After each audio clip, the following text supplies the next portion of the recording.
This meeting to order. It's the regular meeting of the City Council of the City of Cottonwood, Arizona, held on February 4th, 2014 at 6 p.m. at the Council Chambers building. Deputy Clerk, please take the roll. Councilmember Pratt. Here. Councilmember Dowling. Here. Councilmember Alinsky. Here. Councilmember Garrison. Present.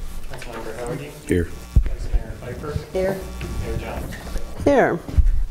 Okay, the next item is the Pledge of Allegiance, and we have Catherine Chapman with us tonight to lead us in the pledge.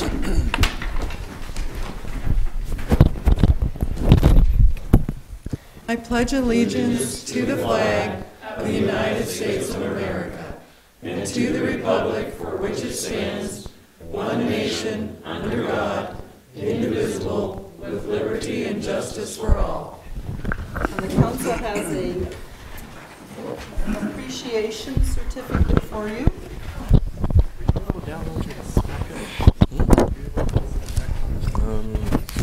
Yeah, if you go to PDF. So we would just like to say thank you. Yes. That's the special. Awesome, thank you.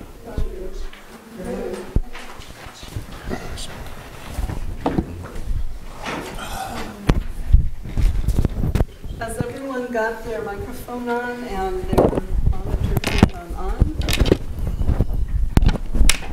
That always helps our television audience. All right, the next item is a brief summary of current events by the mayor, city council, and city manager, in this case, the acting city manager. The public body does not propose, discuss, deliberate, or take legal action on any matter brought up during this summary unless the specific matter is properly noticed for legal action. Mr. Rodriguez. Yes, Mayor, Council, I'll pass this around. Our Cottonwood Fire Department received a plaque from the Arizona Department of Human Services for their CPR training and recognizes the Cottonwood as a heart-safe city. Other Verde Valley agencies also received those who were involved in the CPR training program. Very nice. Mr. Pratt. Yeah, a few things. On Friday, January 31st, I attended the Cottonwood Chamber of Commerce annual dinner dance, at which our very own Vice Mayor Pfeiffer was selected as the Volunteer of the Year. And I was overly impressed with the amount of things that a little body like hers could do to give back to our community. So Karen, congratulations, you really deserve that. Thank you. Another thing is, Yavapai College is starting to bring some of their events from Prescott over to our campus, and the community is invited to attend. Tonight there is a Brazilian string quartet, guitar quartet playing in Prescott, and they are world famous, and it's sold out. Tomorrow night at 7:30, they'll be playing on the Verde campus up here for free. So I encourage all our community members to attend. They're a Brazilian guitar quartet who's world famous. 7:30 in M137. That's the big, beautiful green building on our campus. Today I attended a planning meeting with the Old Town Association for an event that's going on in Cottonwood on May 2nd and May 3rd. It's called the Run for the Roses Cottonwood Bootleg Derby. They're having a Derby Bootleggers Ball on the 2nd with the Sammy Davis Band. And on May 3rd, they're going to have a Run for the Roses with the Sawhorse Derby. They're going to have an art show. They're going to have a horseshoe tournament, and it should be quite exciting. And I've been talking to the folks at Parks and Rec about the Brian Mickelson marathon, half marathon, 10K and 2-mile walk run that is coming up on April 12th in honor of our late beloved city manager. So again, that's April 12th, the Brian Mickelson run. If you're going to run, sign up early. And again, tomorrow night, I remind you to, if you get a chance, go see this Brazilian quartet. We're really lucky to have this. It's another great event for our community, and we want to encourage the college to continue to hold these events. Thank you. Randy, did you have something? Yeah, right after I got appointed or seated, I had some members of the community come out and voiced some concerns about some of our facilities, and took the town manager and the mayor around, and we looked at some of the facilities that we have. And this weekend I had a little free time, and so I did a walkabout and went and did the jail trail. If you never did the jail trail, it's a great resource right down here in Old Town. Ton of people on it. It was really amazing to see the amount of usage that gets. It led me over to the ball fields there at Riverfront Park, so I got to take a tour of all that, and I really wanted to just commend the staff on the extra effort that they put into those fields and the dugouts. The dugouts all have new walls on the back. The wood has been replaced. It was rotten and fallen off. They re-roofed them. They put up some fencing on some. The bathrooms were immaculate. This was a Sunday morning. The dirt on the sidewalks, everything was clean. It was sparkling. I got to talk to a couple of the residents that go down there and use the facilities daily and walk them, and they were just overly happy with the ability for the city to actually have those and the way they're being kept and maintained. So I just really wanted to put out and kudos to the staff for going above and beyond and bringing those facilities up to snuff. Thank you. It's nice to get praise when you notice something good. So, okay, Mr. Rodriguez, you probably weren't quite finished yet. Yes, Mayor. We'd like for everyone to mark their calendars. The general plan open houses will be conducted on February the 20th and March 26th at the Recreation Center. This will be a time for the public to comment on the general plan. Of course, as always, we encourage council to attend, and Mayor Jones will be doing all the opening comments of both the open houses on those dates. Wanted to mention that there's already construction going on over at the Public Safety Building for the new Communications Center. The fence is currently down and the construction trailer is on site, and we're looking at a groundbreaking on or about Valentine's Day on February 14th. A couple more items. Staff is looking at recommendations for water quality improvements over at the Recreation Center. You may be aware that the mineral content of some of our water is wreaking havoc with our equipment. Our utilities department is looking at ways to mitigate that a bit. We'll come back to council with some ideas on how to go ahead and work through that.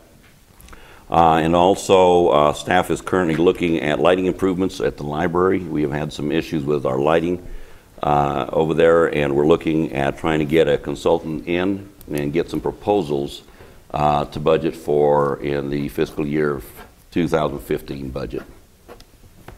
Okay. Thank you, Mayor and Council. Thank you very much. Other council members? Okay, just want to report that the Jordan Maynard open house or key ceremony went really well, and the family was very excited to get their key, and they moved in that afternoon. On the Inside Cottonwood show this coming Friday, I'll be interviewing Roger Naylor, and most of you probably know that he's a writer. He's written a lot of nice articles about the Verde Valley and Cottonwood and the Arizona Republic and other tourist types magazines and newspapers. So I'm excited about that. You can always watch Inside Cottonwood shows on verdevalleytv.com, or you can get on YouTube and type in Verde Valley TV, and it will take you also to the interviews, including council meetings and other things that we record on our government channel. And let's see. I guess that's it for now. Okay, moving on to the next item is proclamations. And tonight we have Chief Fanning here. And this is a proclamation of the police department. And let me put the date down here.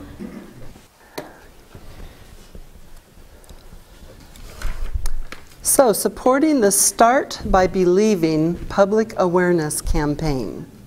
And Chief, do you want to introduce the folks with you here tonight? Yes, Madam Mayor. Here is Chief Gerald Monahan of the Prescott Police Department, Catherine Chapman of the YFAC Youth Yavapai Family Advocacy Center, and I'm sorry, I do not know your name. I'm Hennepin. I'm with the parole department. Okay, well, welcome. They are here to support our proclamation and our actions. Okay.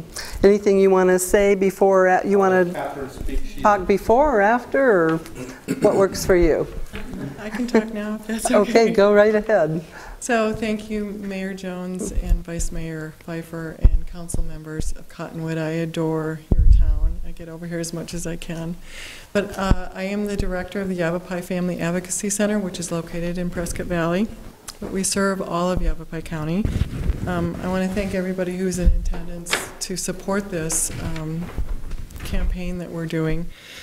So I'm not speaking on behalf of me, I'm speaking on behalf of the Yavapai County Coordinated Community Response Team. The Start by Believing Committee is a subcommittee off of that.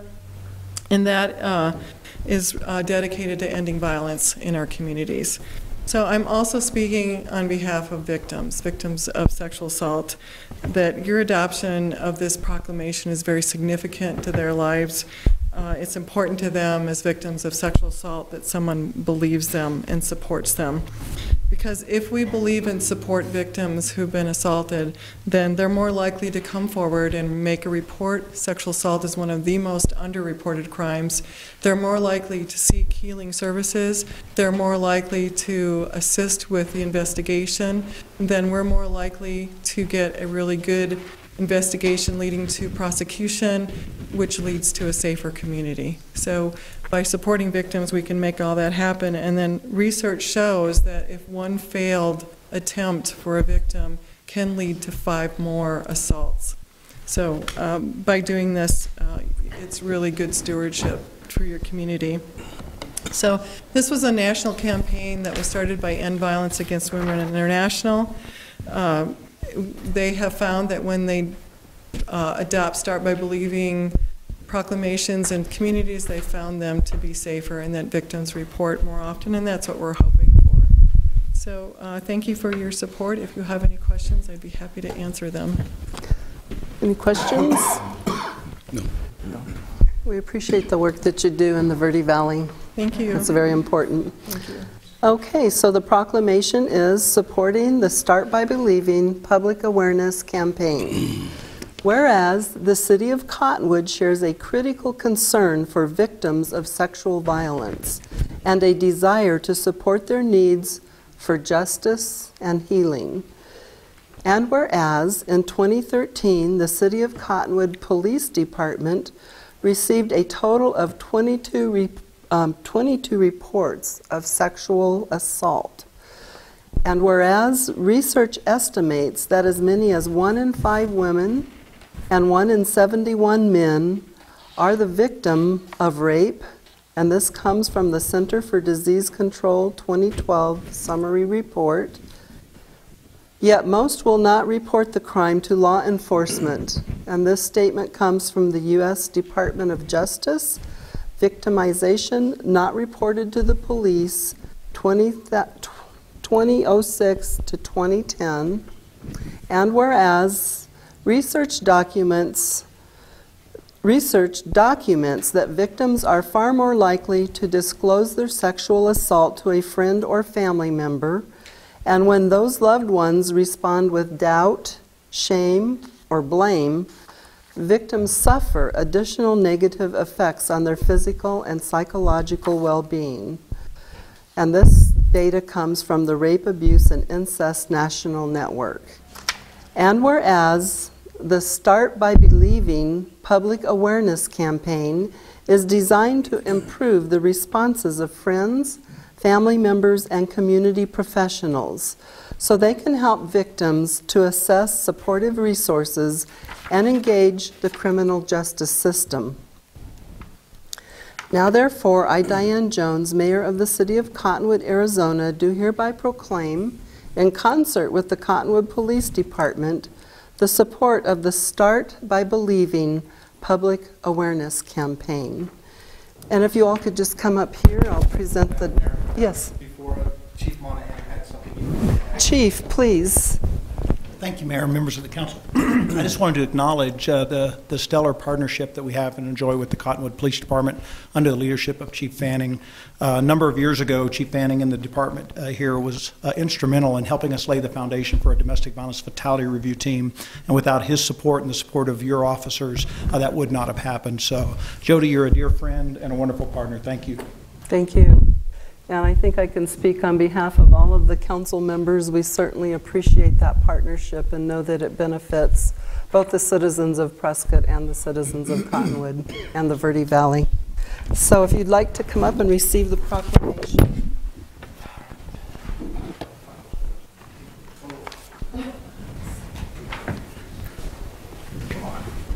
I got a stool. I have a stool right here. So on behalf of the City Council, my colleagues, we'd like to present this proclamation to you all. 1, 2, 3, 4.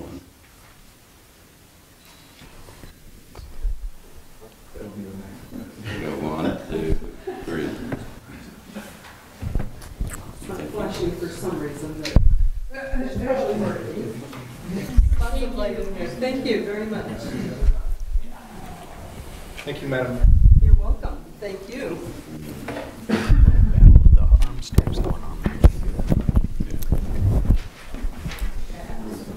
Okay, the next item is call to the public. This portion of the agenda is set aside for the public to address the council regarding an item that is not listed on the agenda for discussion.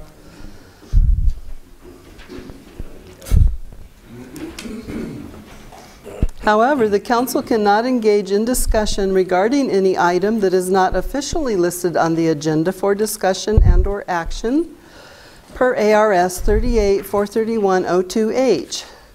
Comments are limited to a 5-minute time period. So if you would like to speak tonight, please fill out a form and get it up here to us, and we will have 5 minutes to listen to each of you. We cannot comment on your comments. So, Dr. Richards?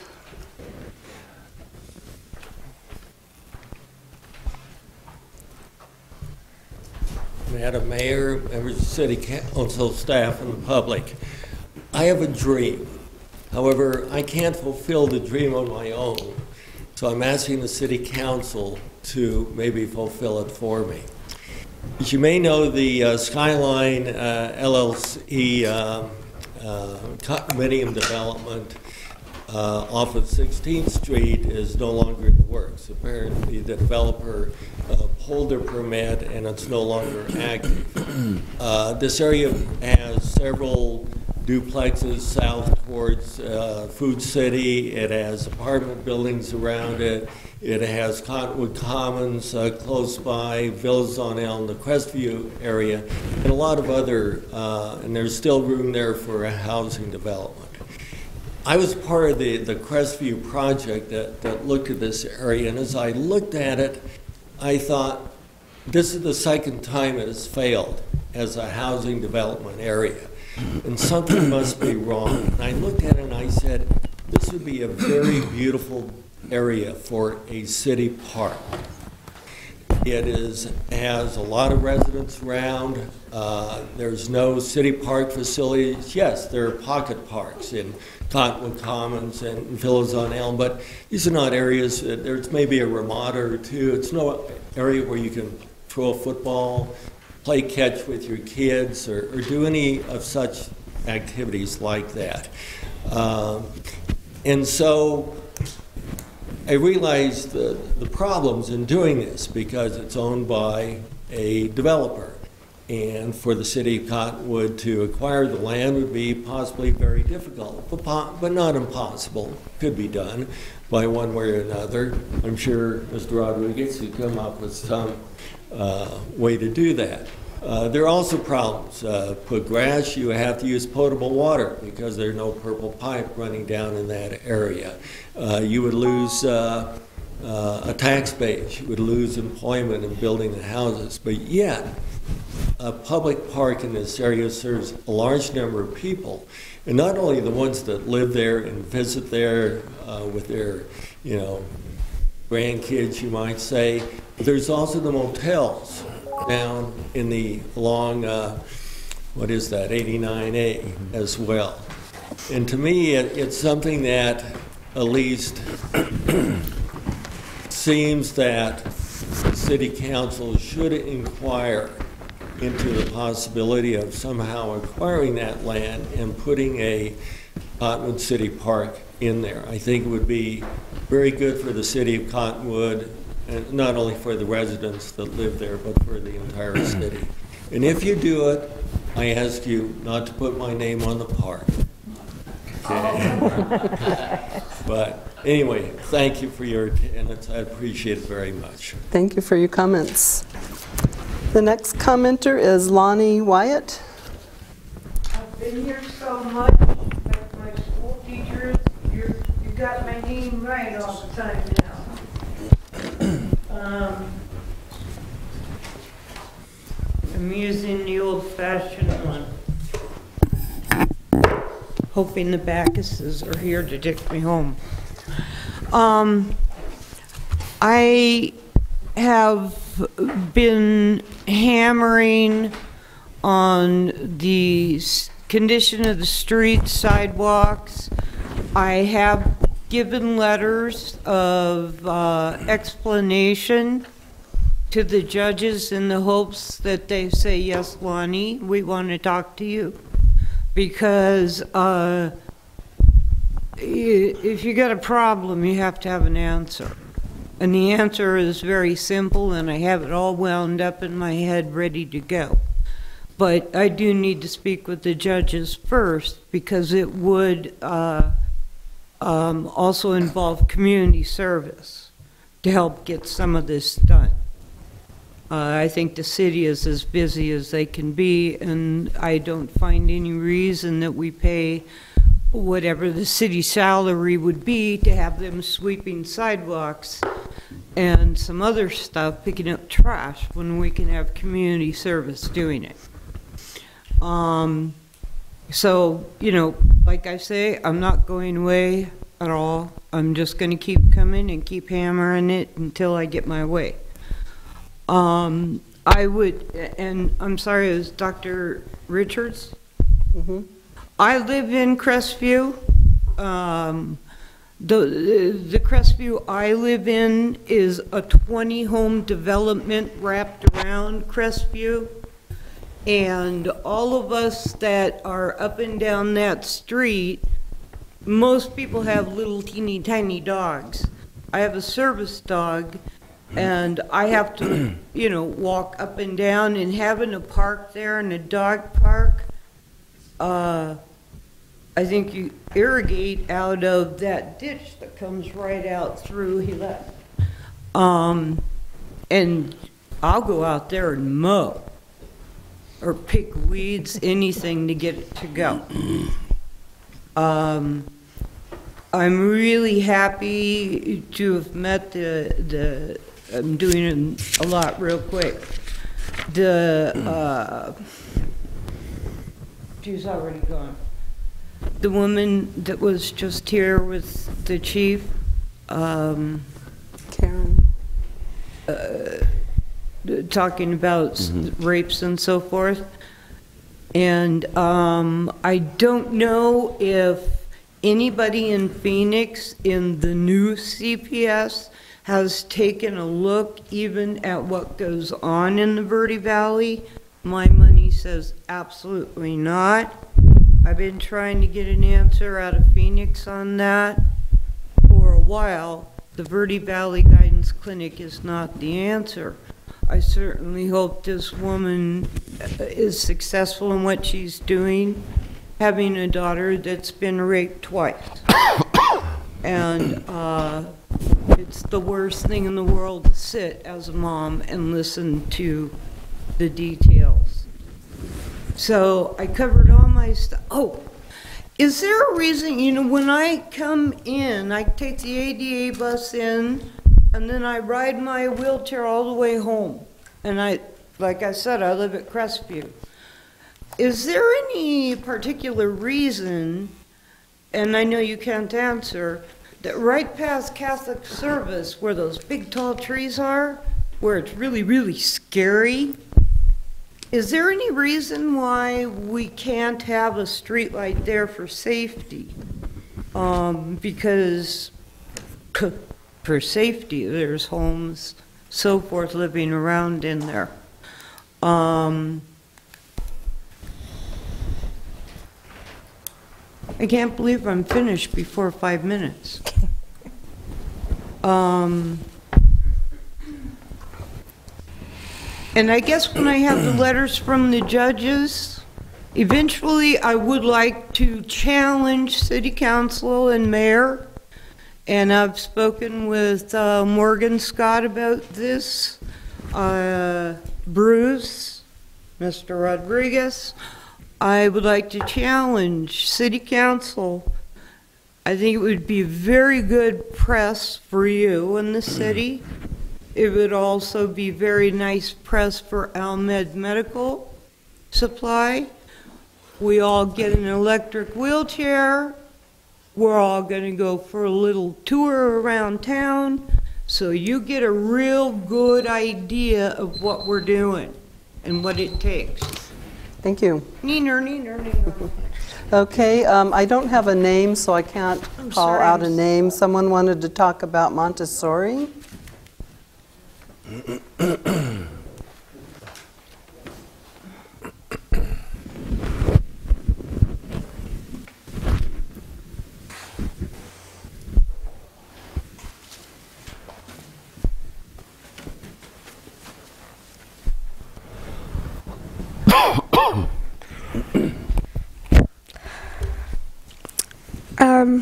Hello, Mayor and City Council. We are students of, some of the students of Verde Valley Montessori, and we have come to show you our mural that we will be doing at John's Design Center. It's beautiful. It's very pretty. Very attractive. We are from Verde Valley Montessori, and we are here to talk about the community mural that we are hoping to paint on John's Design Center. And the yucca right here represents growth and love, for there are hearts right here, and also the hands are in place of leaves, and they also represent love.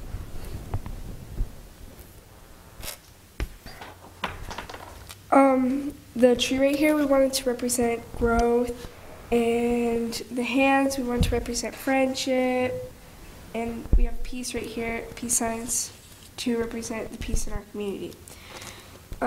People right here, we wanted to represent that our community is one big family,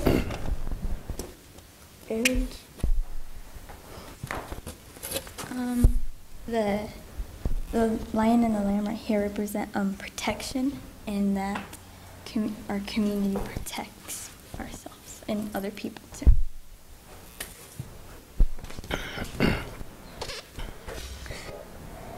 The flower right here represents love, and it says, when people come together, miracles happen. Thank you for having us present this mural. Thank you. You're welcome. Thank you. Very good.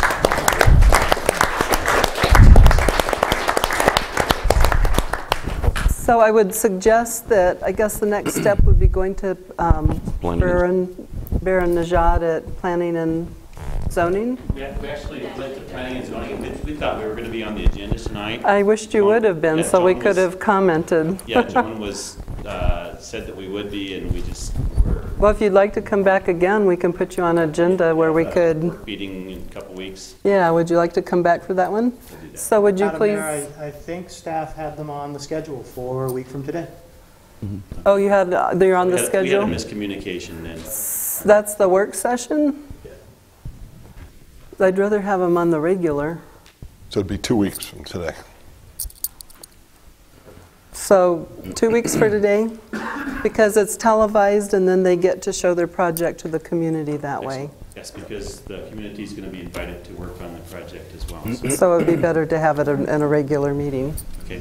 Okay. Sorry I for wish that we could talk miscommunication. more, but it sounds exciting. Can I ask a question? I know. Okay. I was going to ask about the eagle. Okay. In 2 weeks. Okay. All right. Come on, have an answer ready. All right. The eagle. It's got to represent So something. we'll be very excited to be able to see this again when we can ask questions and comment. Okay, the next person to speak is Kirk Burnett on traffic control.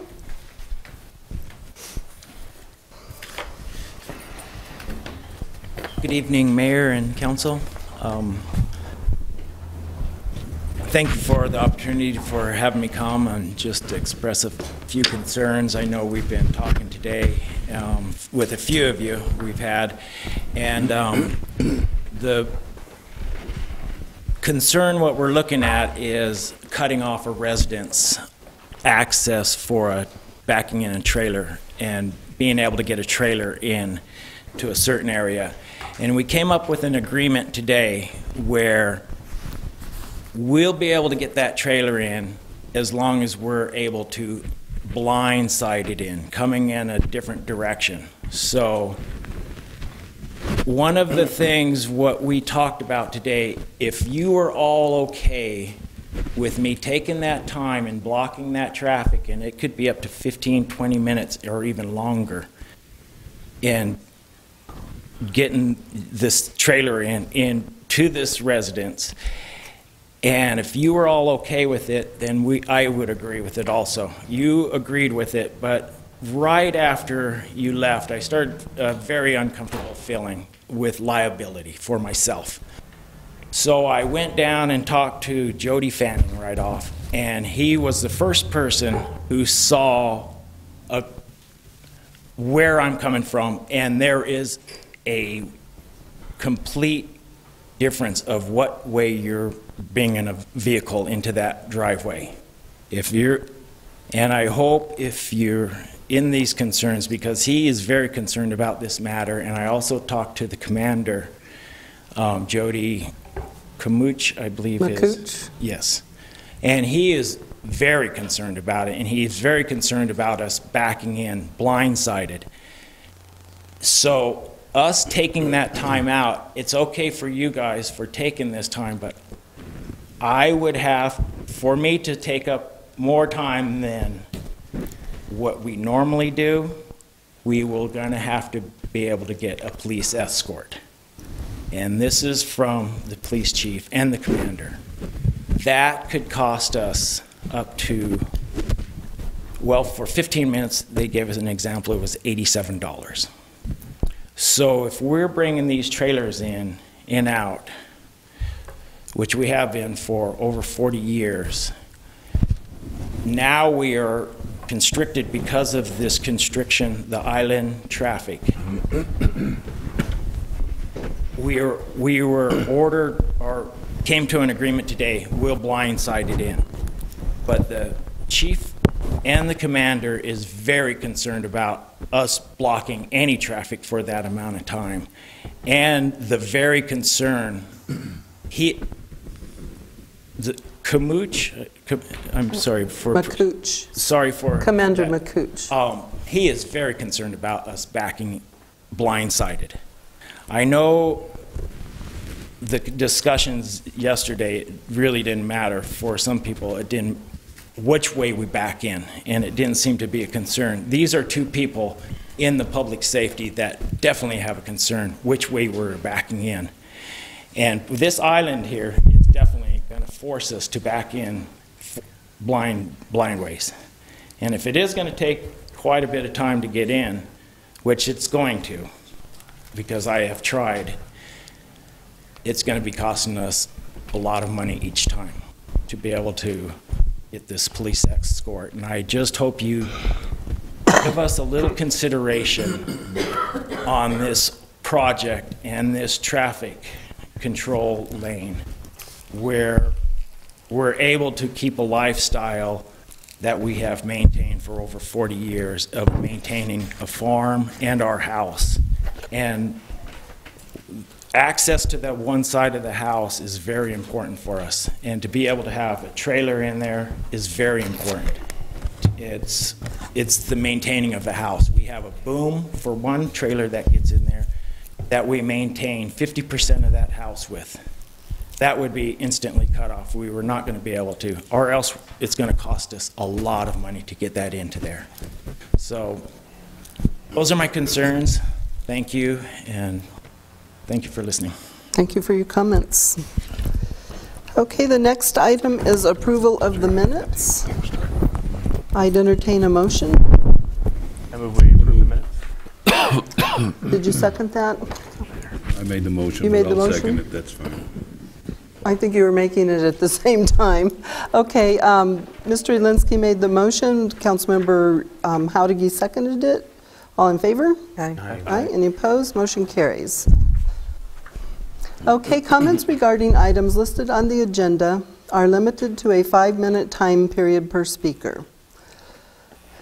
And I guess on the approval of the minutes, I forgot to read the line special meeting and regular meeting of January 21st, 2014. So please note that in the records, if that's okay. So the first item, item number 8, is the consent agenda. The following items are considered to be routine and non-controversial by the council and will be approved by one motion. There will be no separate discussion of these items unless a council member or a citizen so requests, in which case the item will be removed from the consent agenda and considered in its normal sequence on the agenda. Item number 1 under the consent is ratification of the purchase of integrated multidiscipline call handling protocols for fire, EMS, and law calls from Medical Priority Consultants Incorporated, doing business as Priority Dispatch Corporation. Does anyone want to pull item number 1 off the agenda for discussion? Anyone from the public? If not, I'd entertain a motion. I move to approve the consent agenda. Second. Mr. Pratt made the motion, Mr. Garrison seconded it. All in favor? Aye. Aye. Any opposed? Motion carries. New business. The following items are for council discussion, consideration, and possible legal action. Item number 1 is consent of assignment, collateral assignment of leasehold rights of High Five Hangars Condominiums, Unit 5, Cottonwood Air Park, from Christopher S. Burns to Integrated Systems, Inc. And I believe, did that say the clerk's office, or is that something you're doing? Madam Mayor, I'll take it. Okay. Madam Mayor and Council, as you recall, a few years ago, the Council approved the creation of a 5-unit condominium development within one of the hangar complexes up at the airport. And also, as the Council knows, with ground leases, those leases provide that the rights under them may be assigned, subject to Council approval, which will be reasonably granted.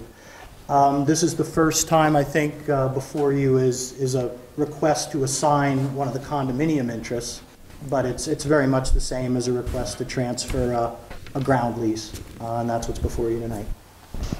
Questions from the council on this item? Any questions or comments from members of the public?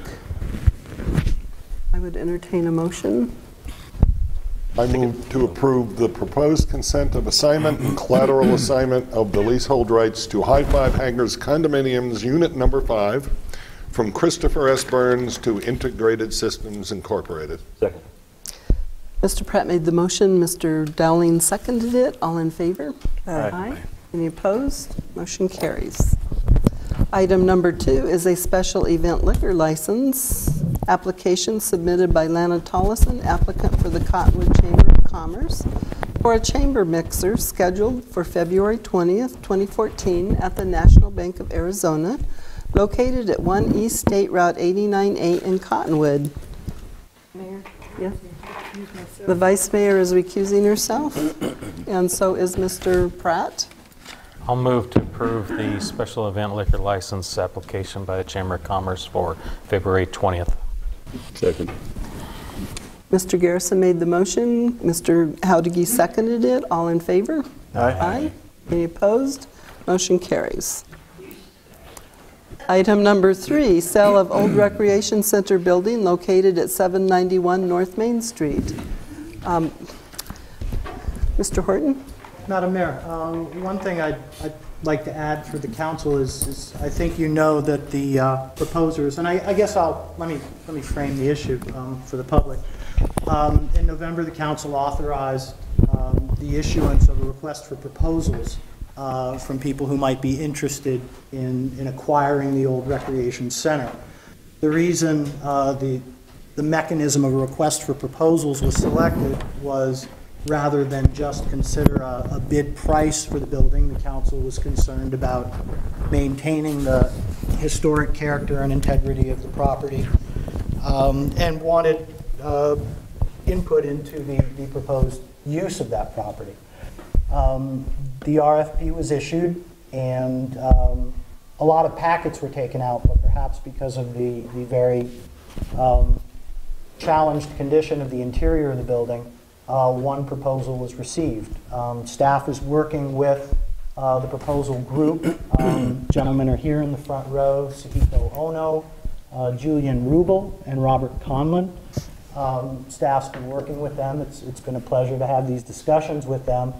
But I think staff would like to continue those conversations with them to refine the agreements we have before we bring them back for council consideration. But other than anything council might want to mention or ask us, I thought it would be a good opportunity for these gentlemen to introduce themselves to you, to the community, and have you have any discussion you might want to have with them. Great.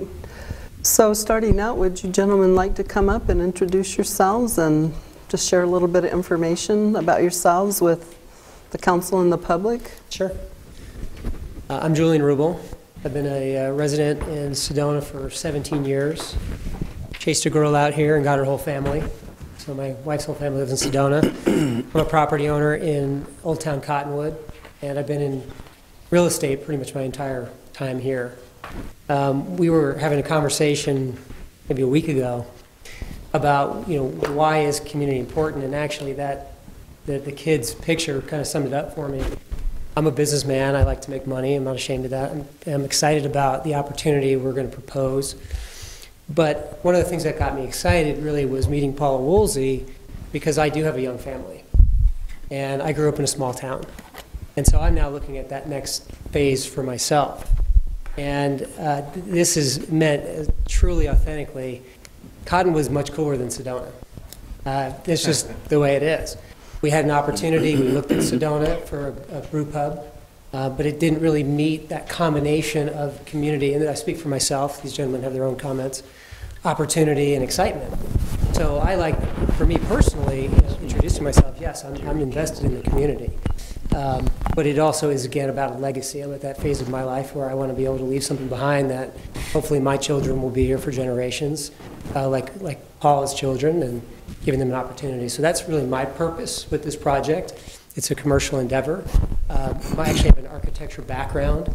So for me, taking actually historic properties, or we'll call them old properties, and giving them new life is far more exciting than it is to take a vacant piece of land and put something new in it. That's just my own personal, interest and passion. So this again brings those things together for me personally. That's my introduction. Thank you very much. Thank you for letting us speak, Mayor. Thank you, Council. My name is Suehiko Ono, and I've been a Verde Valley resident for 5 years now. I moved out here from the East Coast and fell in love immediately. This project, briefly, for me, it brings together a lot of different passions that I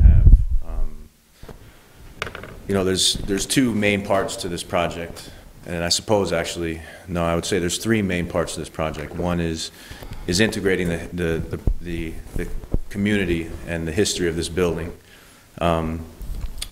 producing food and making beer. I actually got into the food from the agricultural side of things. So that also represents an interesting possibility in the Verde Valley. So I think the team that we have, the group that we have, you know, a lot of intangible things that come to the table, an incredible amount of passion, and I can speak for them, integrity. We are very, very excited about this and are also very, very open to working very closely with the city and making sure that it does meet the standards, the historical preservation. Those are equally as important to us. The drawings that we submitted were merely artistic renderings and representations, and they were subject to two very real limitations. One was time, and the other was the technology that we were working with. So again, we want to make that clear that they were just representations. So thank you. Thank you. Madam Mayor, members of the council, thanks for having us here tonight. My name's Robert Conlon. I've lived in the Verde Valley since I was 5.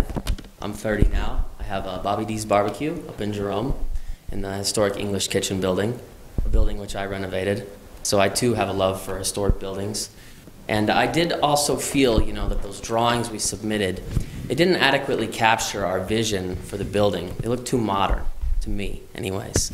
But, you know, my passion for this comes from a passion for food, passion for real estate, a passion for beer, and a passion for making money while doing something that I think really delivers something that's lacking in the Verde Valley. And for me, someone that's grown up here, that's always been a place where I can hang out, a place where I can go with my family, where I can go with my friends, but where I feel comfortable spending an elongated period of time, as opposed to, you know, a packed dining room. And one of the nice things about that old building is that it's so big, it really gives us enough space to provide that kind of environment, which I think will be really well received by the community. So after following these two gentlemen, I think I should have wrote a speech, but anyways, thank you for your time, and thank you for your consideration. Thank you very much. It's great to meet you all. Council, were there any comments that you wanted to make? Mr. Pratt? Yeah, I just want to say I love the idea. If this works out, I welcome you folks. As new business people in Cottonwood, I think it's an element that we've needed. I think it's going to have a positive economic effect on the community. And contrary to the opinions of some people, it's not a place where people just go to drink. Brew pubs don't attract that type of patron. People are there because they want to taste something good and they want to have it with good food. And so I just think you'd add to the economy and you would add to the whole ambiance and what's happening in Old Town. And so I appreciate your interest. I hope it works out. Any other comments? Do we need a motion to table this issue, or? Well, yeah, I think what we would like to do right now is table this and have you go back to our staff and discuss some perspectives of the project. Mayor, if I might suggest, if some members of the public may have come here knowing this item was on the agenda and may want to share any feelings they have with the council, I think that would be appropriate too. That would be great. Okay. So are there any members of the public that would like to talk about this project, what your ideas are, if you know something about it? Yes, Mr. Pender. I didn't mark whether I was in favor, opposition, or neutral. Okay. So I wanted to kind of talk a little bit. I've been a proponent of development in Old Town Cottonwood. I purchased property here in Old Town Cottonwood when there wasn't much going on. So, and grew up here in Old Town. So I have real mixed feelings tonight. Specifically, I think a brew pub's a great thing. I think it would be important for our community. But there's some other things that need to be resolved. And I think maybe that's why they're going back and talking about it is we've got a problem on the south end of town. And we've talked about it in circles for years now. But the north end has been taken care of, and that's parking. And you know, I've expressed my opinion to a few of the council members today regarding the parking and regarding what's going on with the development of this building. You know, certainly I have an interest there. We purchased a piece of property just adjacent to this, spent a considerable amount of money to purchase it.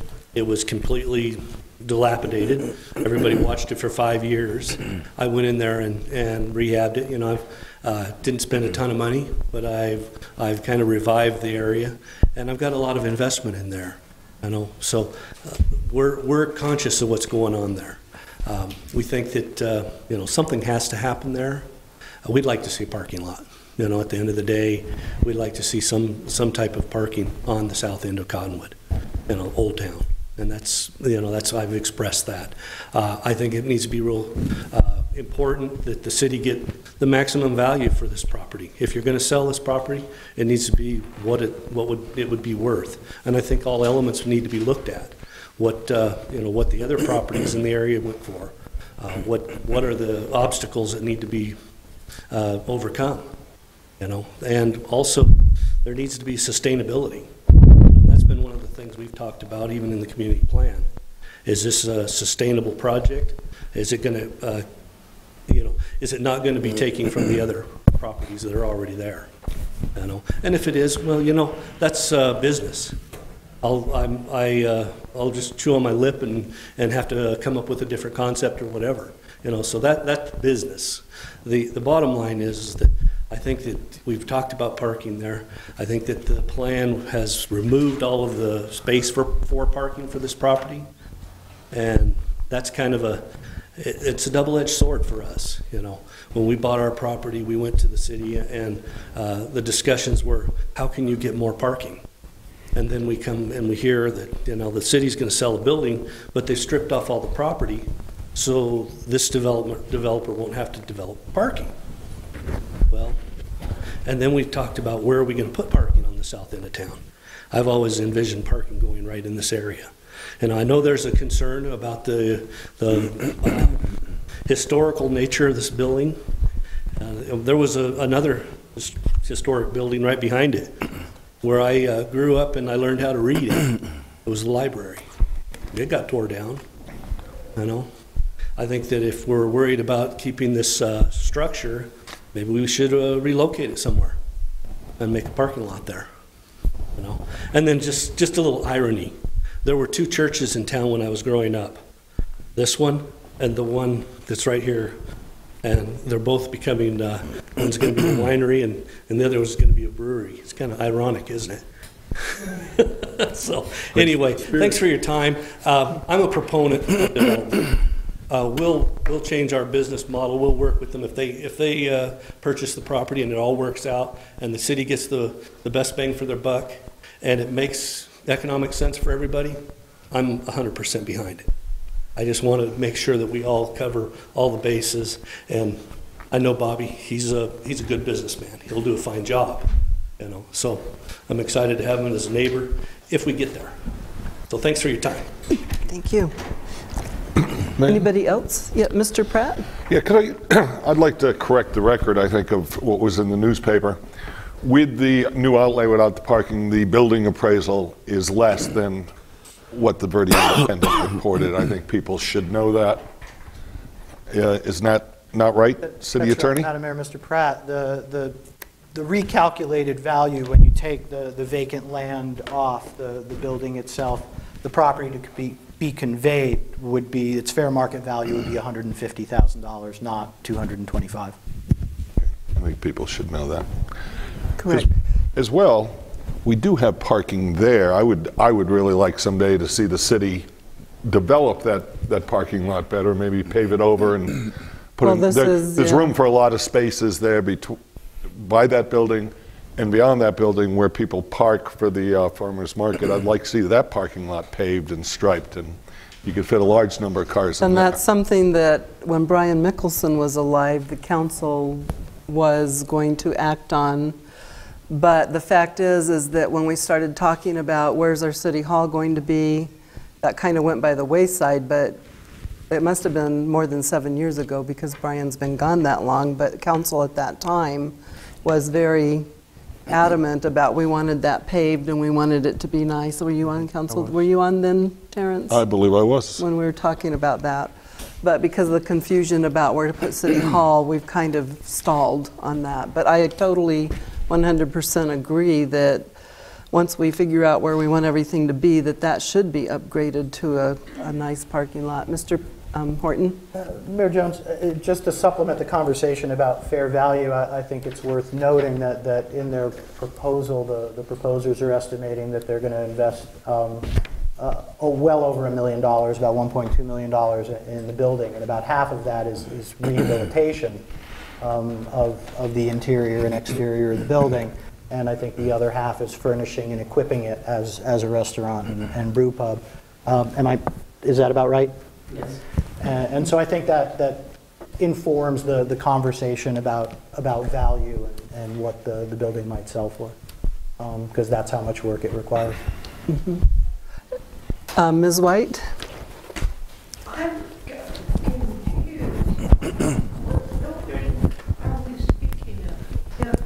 The one on the corner of the street. You mean Rick's, the general... The old church building. The one on the corner that is the Paw Prints now. It's the Paw Boutique right now, that building. Right across from the hamburger place with the red car. Right across the street from that. From Devin Stoney's? Now, you know the hamburger place that has the red car parked? Bing's. The old gas station? Yeah. Right across from that. Where Rendezvous? No, it's this side of Rendezvous. It's the old Parks and Rec building. Same side of the road as Rendezvous, but this side. Okay, the community rec building that we don't use anymore. It's a stucco building. Yeah. Okay, I'm sorry. I was trying to figure out where it was that way. And I used to do my morning workouts there, and it needs a lot of renovation. Julian? A lot of renovation. I used to chase dumbbells because you put them down and they'd roll across the floor. There's no way to talk about the people in this town. So, Julian? Is it Julian? We can be there. I can roll through. Pardon me? You could. Will you please? I think I'll get my protocol down. So, Mayor and City Council. Just to add to that, I feel we're paying what we believe is the appraised value for the property per the appraisal. We are going to put a substantial amount of capital into the building. Additionally, I believe that actually this project will bring new consumers to the market. So I've always looked at this, actually it'll benefit, if I run I believe it's going to bring new businesses, actually, we believe, to Old Town Cottonwood. That was always kind of the concept of the wineries. Every time we got a new winery, that's sort of what they felt that, but I don't know if that's how the businesses feel that it's worked out. But that's what everyone says, is you add, you bring more, and everybody still benefits from it. And I would assume it would be the same concept for this, and you might not be the last brew pub, because I've heard a lot of talk about that. I mean, on both sides of Old Town, so you might not be the last either. That's our hope. Right. So those three things. Okay. Thank you. Any other comments? Do we intend at any point to cap the amount of wineries that we have? Having worked and managed one, I know all the grapes are coming in from California. Nobody's planned it down that long yet. Well, you know, it's America, and businesses have the right to purchase property and open businesses, and as long as they're within the guidelines of city's code, they have every right to open their businesses. So we might have more, yes, we might not, I don't know. Depends on the business folks. Terrence? Yeah, two things. I might want to do a little homework. There are a lot of grapes being grown in Arizona right now. So they're not importing them all from California. And I think you really ought to check on that. The other one is that, yes, I've done a little research on this. Breweries are, microbreweries draw people. Anytime anybody's opened just a shop that beer making supplies, that draws people. This would be a great economic driver.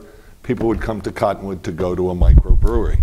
As I said, there's only one other one in our whole area of Arizona, really. Flagstaff, there's one in Sedona, but people would come here just for this. And it would be have an enormous effect on our economy. Well, I remember sitting in... Shh. Lonnie,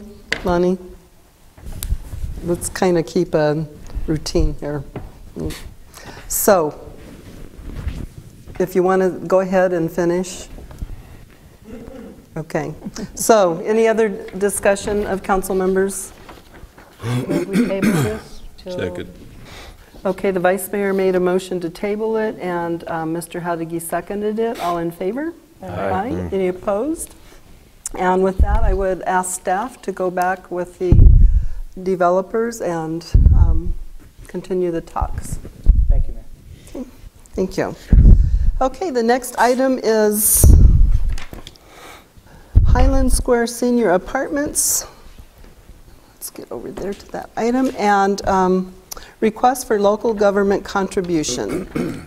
And we have Mr. Rodriguez to help us with that item. Yes, Mayor and Council. This will be kind of a tag team between Steve Horton and myself. Today we have Terry Campbell and Steve Hastings who have come forth. They have the Highland Squares senior apartment. This project, and I'll give you some background on it, has been shelved for several years due to the economic downturn. They hold a property at the corner of Candy Lane and Mingus Avenue that's been sitting vacant for some time. Now that the economy has started to improve, they're moving the project up to the front burners and came to us to see if we would partner with them on developing the Highland Square Senior Apartments. They're looking for several funding sources, including some very valuable low-income tax credits authorized through a federal Tax Reform Act of 1986. Initially, we had a conversation which included Mr. Hastings and Mr. Campbell and the mayor and myself about trying to assist them with the project.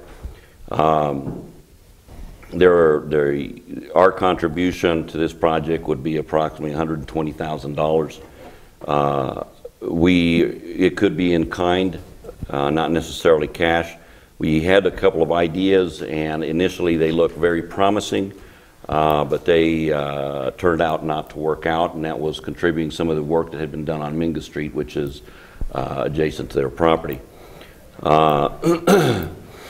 Subsequent to that, we've had some conversations for the last 2 months, 3 months, trying to come up with some sort of an option that would be viable for both them as well as the city, and would not sacrifice any city assets.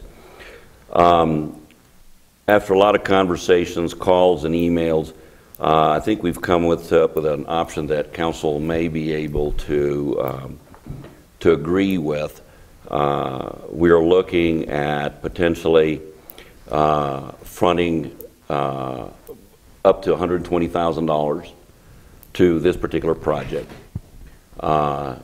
Not without, in some way, for us to go ahead and protect the city's assets. And one of them is all of it depending on a letter of credit from them, a 5-year term, and a reasonable interest rate. So at the end of 5 years, and paid through over the course of those 5 years through their cash flow. What that does for the city is it allows us to go ahead and contribute to this project so that they can make the points that they need, so it can go through as part of a competitive process, and at the same time it will protect the city's assets. As you know, right now interest rates are pretty low. We're not looking to do anything except recover our investment and a little bit of interest rate, which is about what we're earning right now, and ensure that we are not any worse for wear after a 5-year period, and city contribution won't be lost. We've had a similar agreement back in 1997 with no safeguards in it, and chances of us recouping that is going to be slim to none. And we're not in that position. The city doesn't have that kind of cash to spare, and that's why we're putting in these safeguards. I believe in conversations that we had recently, I think all the gentlemen and the mayor and our attorney and I are aware and agreeable to this kind of a project, because there is no loss to the city, and it also supports this project quite heavily. Now, the two gentlemen can probably come up and explain this project. We felt real strongly about it because we believe it's a worthwhile project. the sticking point is trying to come up with some sort of sponsorship for them so that they can make the points to make this a more competitive contract or more competitive project for them and the city of Cottonwood. And with that, if you'd like to add, and I'll answer any questions the council might have after I explain the project. Yeah, Mr. Campbell, I just I wasn't sure that it was totally explained that the way you've explained it to us, you need these points. You need points that show the support of the community.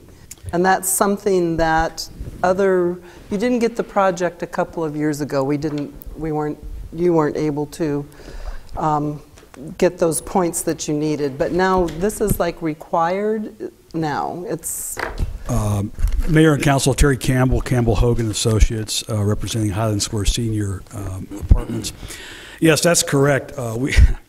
These projects tend to go on forever, and some of you probably remember I've been here before working on this project, and all of you approved our PAD for this property almost 2 years ago now. So, but to develop any type of affordable housing for seniors or others, it really takes, at least today, an allocation of funding sources that will allow rents to be suitable for seniors. And for the most part, most of these properties are funded with housing tax credits issued by the Arizona Department of Housing. Each year they draft what they call their qualified allocation plan, and that is a competitive points plan where applicants compete for housing credits. And each year they tweak it a little bit, and this past year, for the 2014 round, they added a stipulation where to score points, the local municipality, city, county, or whatever, needs to contribute 2% of the construction cost to the property. It can be contributed, as Rudy mentioned, in fees or in-kind contributions, road improvements, and of course going through that process, that wasn't going to work, so we ended up with the direct loan from the city to the development. With the points from this particular loan, and it's a 10-point issue, we feel very confident that this time around we're going to score and get this deal approved. It's been a long haul for us, as some of you probably know, but I think without it, we're not going to be competitive. And so we're willing to secure the loan any way that the city requested, and it happens to be a letter of credit. And before any funds are drawn from the city, that letter of credit will be in a bank with the city's name on it. So there's no risk at that point. Going forward, we intend to pay it off probably before the 5-year term, but 5 years makes sense from a document standpoint, and will pass the smell test with the Arizona Department of Housing. So the $120,000 will assist us in getting the project off the ground from a construction standpoint, but more importantly, it's going to allow us to score to the point where we think we can get it done this time around, because if it doesn't happen this time, it's not going to happen. Mr. Pratt. Yeah, I think this is a really important thing to consider. The city needs this kind of housing. We're sorely lacking in this kind of housing, and it seems like you've come up with a pretty good deal where there's very little risk to the city. We're not endangering the citizens' money, yet we are benefiting a lot of our citizens in the city, and I just think it's a very good idea. Mr. Dowling? And if I read the packet correctly, none of the actual transfer of funds would take place until you make the approval, if I understand that right? Yes, everything is contingent upon an award of tax credits, which is targeted, well, they say June, but typically ends up being in July. So we're just giving you, showing a good faith investment from the community. Exactly. And then once it goes through, you'll get your funding, and it kind of evens out. Okay. Exactly. Madam Mayor and Mr. Dowling, this would allow the city to issue a letter that they could submit along with their application, making a record of the city's commitment to make the loan if the credits are awarded.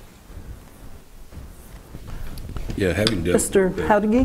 Mr. Campbell in the past, I don't think we can go wrong here. This is probably one of the most honorable men that I had the opportunity to meet and work with years ago. And I'm not going to go into details as to why I feel this way, but I think he's a man of action and a man of his word, and I would support this. Thank you. Any other comments or questions from council members? I agree with Mr. Howdicky. Oh, I'm sorry. Okay, I'm done. No, I was disappointed we didn't get it the last go around. I was excited about the development, and I hope that this time we do get it. You and a few others in this room. Yeah. did you have some more to add to that? And it just, I mean, if you know, it is a boost for the economy because having worked at the Verde Valley Manor, which was a Terry Campbell project, gosh, 40 years ago. I was 12, so it was a long time ago. I was going to say.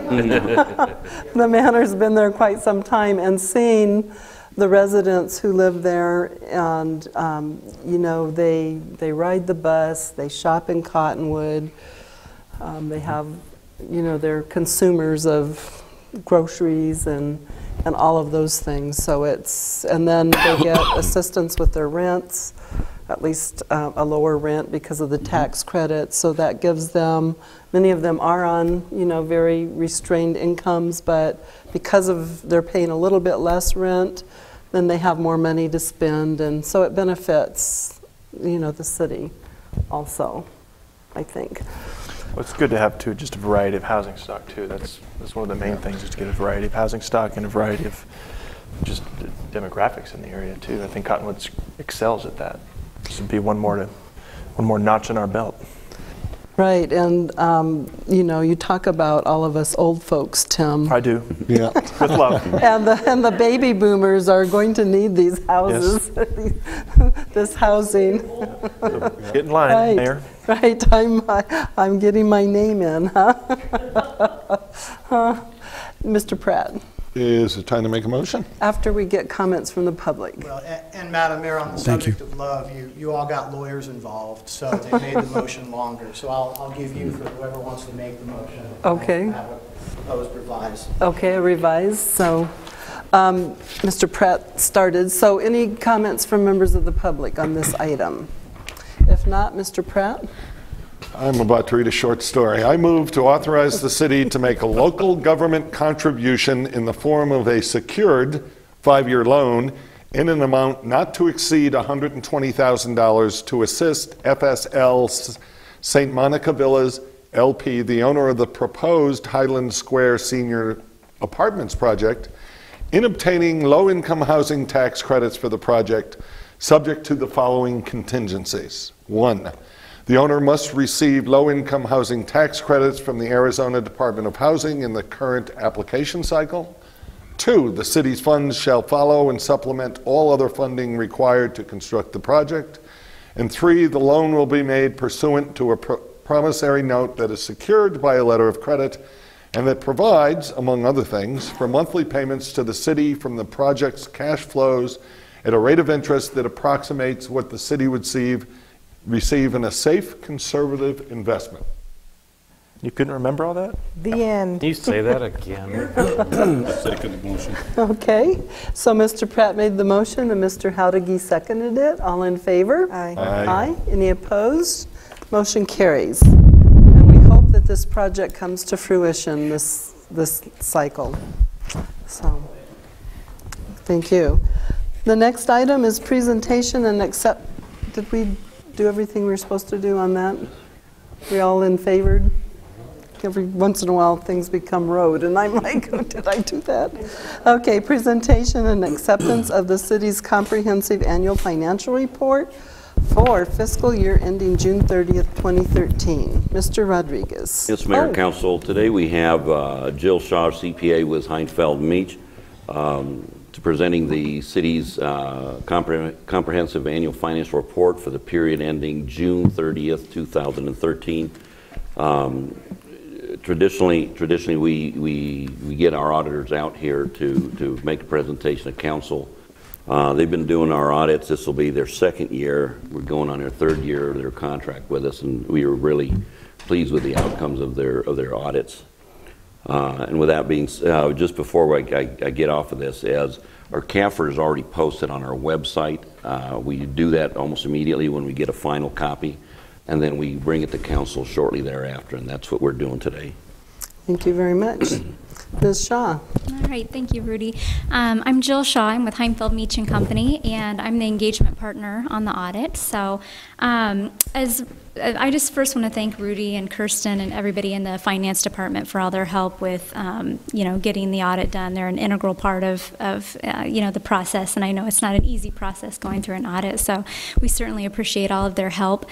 Throughout the audit, there are several reports that are issued as a result of the audit. The first is the Comprehensive Annual Financial Report, known as the CAFR for short, and that's the report that contains the audit of the financial statements. And this year, our auditor's opinion was an unmodified opinion, also known as a clean opinion. So that's very good news, and that's where we're representing that the balances are materially properly stated in accordance with GAAP.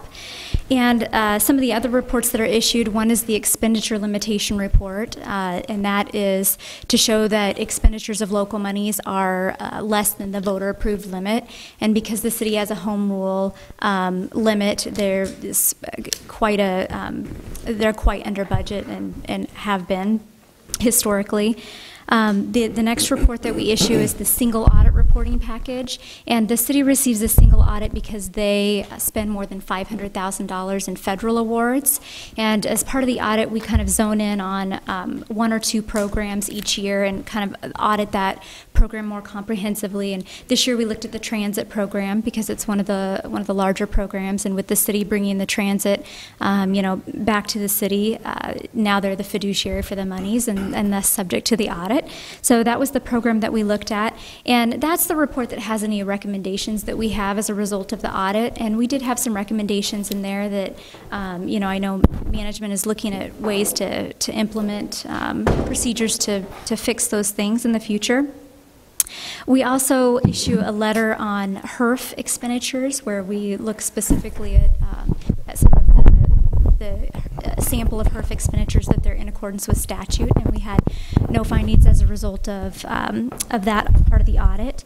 And we also this year did a review of the court. That's required every 3 years. So we came out this summer and have issued that report in accordance with all of the procedures that the Supreme Court here in Arizona wants us to look at. So we did that as well. Just some kind of financial highlights of the CAFR.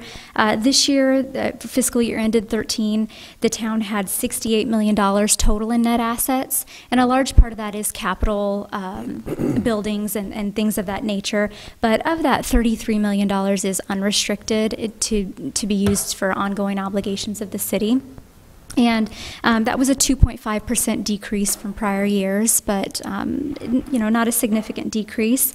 The the general fund had an unassigned fund balance of $4.6 million, and that's kind of an important figure that I'm sure everybody monitors, because that's being unassigned is what can be used for ongoing operations in the general fund, and that decreased 8.3% from the previous year, primarily due to increased salaries and benefits as a result of the compensation study that was done.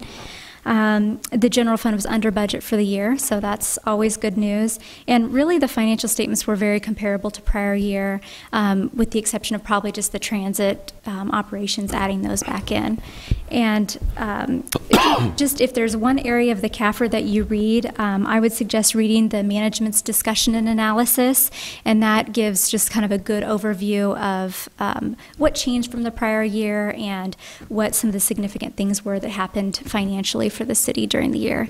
As well as the statistical section that's in the back shows 10 years worth of trend financial data, as well as some non-financial data that is usually kind of interesting to members of the community and council, and shows that trend of, you could see that dip in the economy and things coming back up. So I would recommend those two sections, but I'd be happy to answer any questions about the audit process or the reports that were issued.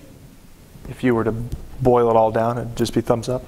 Right? Yeah, Okay, great. the unqualified opinion, that's good news. There were some things that, in the single audit reporting package that need to be looked at, and some of those are just a result of having, a limited number of staff and kind of, doing the best that staff can day to day with the amount of time and resources that you have. So, work with management to do what we can to be a part of, helping things and improving. Not just saying what's wrong, but also, how can we help the city fix those things? Questions or comments from members of the council? Big document. And it's a document that we've gotten, I guess, is it national awards, Rudy? For like 14, 15 years now, we've been recognized for our CAFR. It's been a little bit longer Or than is that. this one the 20 years? This one's 20 some odd years already, and our auditors help us prepare because the staff is so small, we don't do it in-house. They help us prepare the financials. We do our transmittal letters, MD&As, and statistical sections, which have gotten quite big over the last few years. Yes. Right. Just keep adding. And for members of the public, it is all, we have what we call a transparency page, and in our finance department's portion of the website, and we have just more financial information than anybody could ever want to read. There's a lot of information there. It's all public. It's all there for the public to examine, question, comment. If they do have a question or a comment, they could contact Jill Shaw or Rudy Rodriguez. Mr. Pratt, did you have a comment? No, I was praising Rudy silently. Okay. So we do appreciate your work and your staff's work, and we know that you've cut down on employees by, what, 2 in the past couple of years? Yes. And so I know it's tough right now for you. Just as a side note, Heinfeld Meach has been helping us with our accounting structure and also our internal controls. They've done a survey, and we're waiting for that particular report to come out too, to try to help us alleviate some of the issues that we're having. Plus, we've had a whole new software program that you've all been probably up late at night trying to make that thing work. And staff has been real good. Kirsten has taken the lead on that, and she's been working with both the finance portion of it as well as the utility billing portion of it, which is quite extensive. And when you switch software, I mean, it just generally is supposed to be really easy when they sell the program, but when you get right down to converting, it's never. It hasn't been. Ever. Mr. Pratt? Yeah. Again, I meant what I said, Rudy. I think you and your department have done a great job of managing our finances, and everything's transparent. The public can learn anything they want. And only one, on a personal note, one correction I see is someone's got an extra R in my first name. There goes that award. I don't earn the extra R. We'll get that corrected for next year. That's his mommy's fault. I bet you've had people putting 2 R's in there your whole life. 2 R's, an A. Yeah. I talked to Mom about that, but it was too late. She didn't ask you at the time, right? Yeah. So, any other comments from members of the public on this particular item? Ms. White? Are you allowed to, within the city, volunteer? Or do you, you say Rudy is down to employees? I don't know if you are allowed to take, We do have a volunteer program, and I think you can apply for a lot of different kinds of volunteer jobs, and the applications are on the website. Or you can talk to A.R.S. Dobler in Human Resources and find out what the opportunities are, because there's lots of opportunities. And that would be in Right next door in the Finance and Human Resources. Right. Right across the parking lot. Right over, right there, not too far.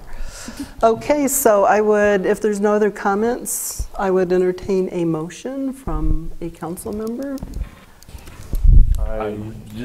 Okay, Mr. Dowling. Go ahead, Dowling. I'll second it, buddy.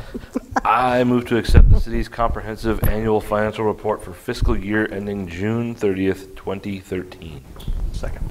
So Mr. Dowling made the motion, Mr. Elinsky seconded it. All in favor? Aye. Aye. Any opposed? Motion carries. Right. Thank Thank you. you for having me here Have a safe tonight. trip home. Okay, our next item is resolution number 2739, making known the city's commitment to restoration of HURF distribution to cities, towns, counties, and the State Highway Fund.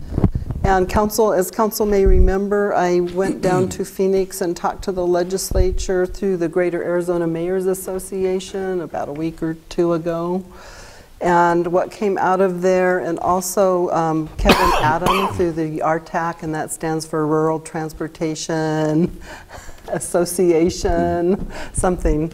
But through all of the people working on behalf of cities and towns, we came up with this resolution.